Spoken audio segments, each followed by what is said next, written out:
दोस्तों नेटफ्लिक्स पर जल्द ही एक मूवी आने वाली है जिसका नाम है खुफिया। फिल्म में अली फजल और तब्बू लीड रोल्स में है। यह फिल्म अमर भूषण की एस्केप टू नोवेयर बुक पर आधारित है, जो भारत के उस गद्दार की रियल स्टोरी पर बेस्ड है जिसकी वजह से कई बेहद जरूरी खुफिया योजनाएं लीक हो गई, जिसकी वजह से भारत के कई रो एजेंट्स गिरफ्तार हुए और कईयों की जान पर आफत आ गई। तो दोस्तों आज बात करेंगे खुफिया फिल्म की रियल स्टोरी के बारे में। दोस्तों वीडियो शुरू करने से पहले हम आप सभी से पूछना चाहेंगे कि क्या आपको भारतीय खुफिया एजेंसी रो में शामिल होने का मौका मिले तो क्या आप इसमें शामिल होंगे? कमेंट करके हमें जरूर बताइए। और हाँ दोस्तों, चैनल को जरूर सब्सक्राइब कीजिए और ये बेल आइकन दबाना ना भूलें ताकि नए आने वाले वीडियोज आपको सबसे पहले मिले। दोस्तों बात है अप्रैल 2004 की। रो के दफ्तर के मुख्य द्वार पर ऑफिस समाप्त होने के बाद घर जाने वालों की लंबी लाइन लगी हुई थी।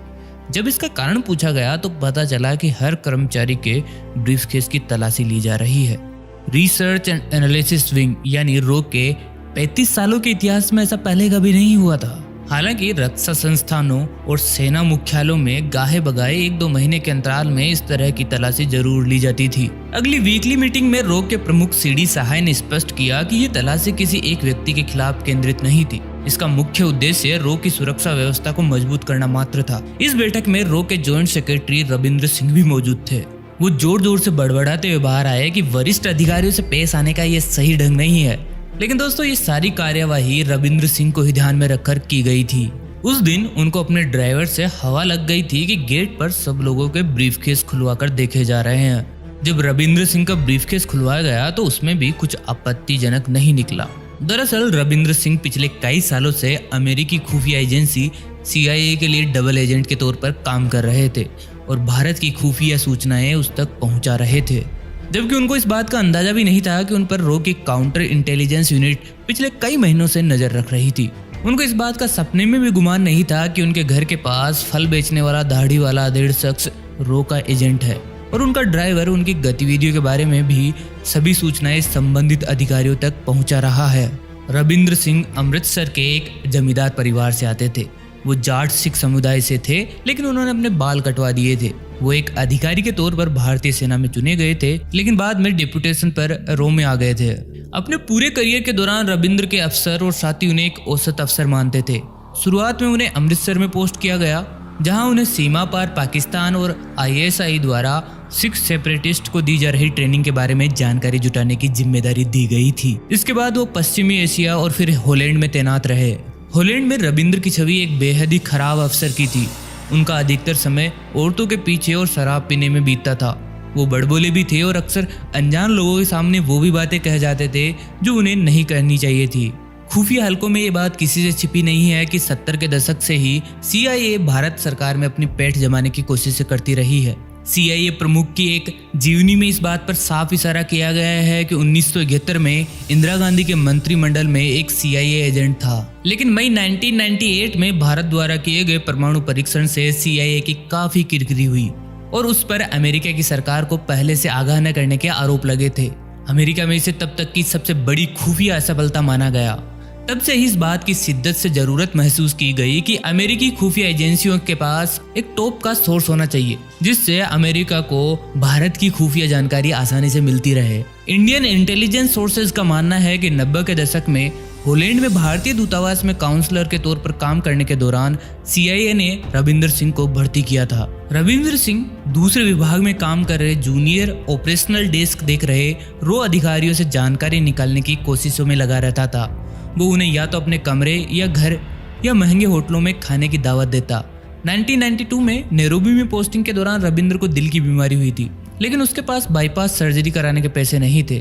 रविंद्र सिंह का कहना था कि कनाडा और अमेरिका में रह रहे उनके दोस्तों की मदद से उन्होंने ये ऑपरेशन करवाया है। लेकिन भारतीय खुफिया एजेंसी का मानना है कि उन्होंने ये ऑपरेशन विदेशी खुफिया एजेंसियों से मिलने वाले पैसे से करवाया। जब से रविंद्र सिंह को निगरानी में रखा गया, रो के जासूस दूसरे ऑफिसर से की गई उनकी हर बातचीत को सुन सकते थे। रविंद्र का काम करने का तरीका बेहद ही साधारण था। वो गुप्त रिपोर्ट्स को घर लाता और अमेरिकियों द्वारा दिए गए हाई रेजोल्यूशंस के कैमरों से उनकी तस्वीरें लेता। सारी फाइल्स को एक एक्सटर्नल हार्ड डिस्क में स्टोर करता और सिक्योर इंटरनेट प्रोटोकॉल के जरिए उन सभी फाइल्स को विदेशों में भेज देता अपने हैंडलर्स को। बाद में वो हार्ड डिस्क और अपने 2 लैपटॉप से सभी फाइल्स को मिटा देता था। इस तरह उसने करीब 20,000 डॉक्यूमेंट विदेशों में भेजे। लेकिन रो को रविंद्र सिंह पर शक कैसे हुआ? उसके पीछे है उसकी नेपाल यात्रा। दरअसल रविंद्र साल में कम से कम 2 बार नेपाल जाया करता था। रविंद्र इन यात्राओं का इस्तेमाल काठमांडू में CIA के स्टेशन चीफ से मिलने के लिए किया करता था, जो कि उस समय काठमांडू के अमेरिकी दूतावास में काउंसलर इकोनॉमिक अफेयर्स के कवर में काम कर रहे थे।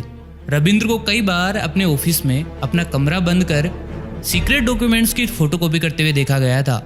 उसने अमेरिका में रह रही अपनी बेटी की मंगनी में शामिल होने के लिए अमेरिका जाने की परमिशन मांगी थी, लेकिन उसे रो के प्रमुख ने अस्वीकार कर दिया था। लेकिन सवाल उठता है कि रविंद्र की गद्दारी से भारत को कितना नुकसान पहुंचा। इंटेलिजेंस सोर्सेज का कहना है कि रविंद्र के भागने के बाद की गई जांच से पता चला कि उन्होंने अपने हैंडलर्स को विदेशों में काम कर रहे रो एजेंट्स की एक लिस्ट उपलब्ध करवाई थी। रो के काउंटर इंटेलिजेंस यूनिट द्वारा बाद में की गई जांच से पता चला कि रविंद्र सिंह ने CIA के अपने हैंडलर्स को कम से कम 600 ईमेल भेजे थे और उन्होंने अपने देश की सूचनाओं को बाहर पहुंचाने के लिए कई ईमेल IDs का इस्तेमाल भी किया था। लेकिन रो को जब इन पर शक हुआ तो उन्होंने एक डबल गेम खेला। उन्हें जानबूझकर सीक्रेट इन्फॉर्मेशन प्रोवाइड करवाई गई। पाकिस्तान में इस्लामाबाद में अमेरिकी मिशन की सीक्रेट इन्फॉर्मेशन बार बार उन्हें प्रोवाइड करवाई गई। रो का उन पर शक और गहरा हो गया जब उसने इस तरह की जानकारी की और मांग की। भारत से फरार होने से 2 हफ्ते पहले रविंद्र को यह भनक लग गई थी कि उस पर नजर रखी जा रही है। उन्होंने रो की सुरक्षा यूनिट से कहा था कि उनके दफ्तर को स्वीप करवाया जाए ताकि वहां लगाए गए खुफिया उपकरणों का पता लगाया जा सके। जिस रात रविंद्र सिंह नेपाल भागे, उनके घर के बाहर तैनात रो की निगरानी टीम ने उनकी पत्नी को घर से बाहर निकलते देखा। उसके बाद उनकी पत्नी एक पारिवारिक मित्र के साथ घर वापस आई। मित्र रात के खाने के बाद अपने घर चले गए। रो की टीम ने रविंद्र और उसकी पत्नी को घर से बाहर निकलते नहीं देखा। हड़कंप तो तब मच गया जब अगले दिन घर के अंदर कोई गतिविधि नहीं दिखाई दी। जब रो के जासूस जरूरी डाक देने के बहाने घर के अंदर घुसे तो नौकर ने बताया कि साहब और मेम साहब एक शादी में शामिल होने पंजाब गए हैं। रविंद्र और उनकी पत्नी को उनके एक रिश्तेदार ने कार में बैठाकर नेपाल की सीमा तक पहुंचाया था। रो के एजेंट ये पता लगाने में सफल रहे कि उनके होटल में रहने का बिल काठमांडू में CIA के स्टेशन चीफ डेविड वसाला ने दिया था। उनके लिए कमरा भी उनके ही नाम से बुक किया गया था। उनको नेपालगंज के स्नेहा होटल में ठहराया गया था। बाद में इन दोनों को काठमांडू में CIA के सेफ हाउस में शिफ्ट कर दिया गया था। वहीं उनको राजपाल प्रसाद शर्मा और दीपा कुमार शर्मा के नाम से 2 अमेरिकी पासपोर्ट जारी किए गए। 7 मई 2004 को ये दोनों वॉशिंगटन जाने वाली ऑस्ट्रियन एयरलाइंस की फ्लाइट नंबर 5032 पर बैठकर चले गए। मई के मध्य में रो प्रमुख CD सहाय ने दिल्ली में CIA के स्टेशन चीफ को बुलाकर पूछा कि क्या रविंद्र के अमेरिका भाग जाने के बारे में अमेरिकी सरकार को कोई जानकारी है। और जैसा कि उम्मीद थी, अमेरिका ने रविंद्र सिंह और उनकी पत्नी के बारे में किसी भी जानकारी से इनकार कर दिया। उन्होंने इस बात का भी खंडन किया कि रो का कोई अधिकारी कभी CIA के संपर्क में था। ये जासूसी की दुनिया का रिवाज है। पकड़े जाने के बाद सभी तरीके के रिश्ते नाते तोड़ दिए जाते हैं, यहाँ तक कि पहचानने से भी इनकार कर दिया जाता है। 5 जून 2004 को राष्ट्रपति ने संविधान की धारा 311(2) के तहत रविंद्र सिंह को नौकरी से बर्खास्त कर दिया। इस धारा के तहत राष्ट्रपति को राष्ट्रहित में बिना विभागीय जांच करवाए केंद्रीय सरकार के किसी भी अधिकारी को नौकरी से निकालने का अधिकार है। रो के इतिहास की इस अप्रिय घटना को कुछ समय के लिए दफन कर दिया गया, लेकिन रविंद्र को इसके लिए कभी माफ नहीं किया गया। साल 2016 के अंत में वाशिंगटन से डिप्लोमेटिक बैग में एक कोडेड संदेश आया जिसमें कहा गया कि डबल एजेंट रविंद्र सिंह की सड़क दुर्घटना में मौत हो गई। साथ में यह भी पता चला कि रविंद्र के अमेरिका पहुंचने के कुछ दिनों बाद ही CIA ने उससे पल्ला झाड़ लिया था और रविंद्र का आखिरी समय बेहद ही बुरा गुजरा और वो पाई के लिए मोहताज हो गया था। लेकिन दोस्तों, आखिरकार रविंद्र सिंह इतना आसानी से भारत से भागने में कामयाब क्यों रहा? उसके पीछे है भारत में हो रहे चुनाव।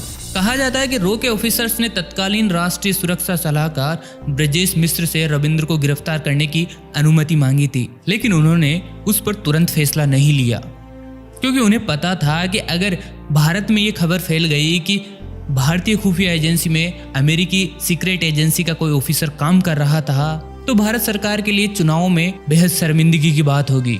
इसलिए वो चाह रहे थे कि रविंद्र सिंह खुद ही देश छोड़ जाए। दोस्तों, आप खुद सोचिए, देश में चुनाव क्या क्या नहीं करवाता। दोस्तों, आपको क्या लगता है रविंद्र सिंह की मौत कैसे हुई होगी या फिर उनकी हत्या किसने करवाई होगी? कमेंट करके हमें जरूर बताइए। और वीडियो कैसा लगा? अगर अच्छा लगा हो तो लाइक और शेयर करना ना भूले। चैनल को जरूर सब्सक्राइब कीजिए। दोस्तों, जल्दी मिलेंगे नई वीडियो के साथ। तब तक के लिए नमस्कार, जय हिंद।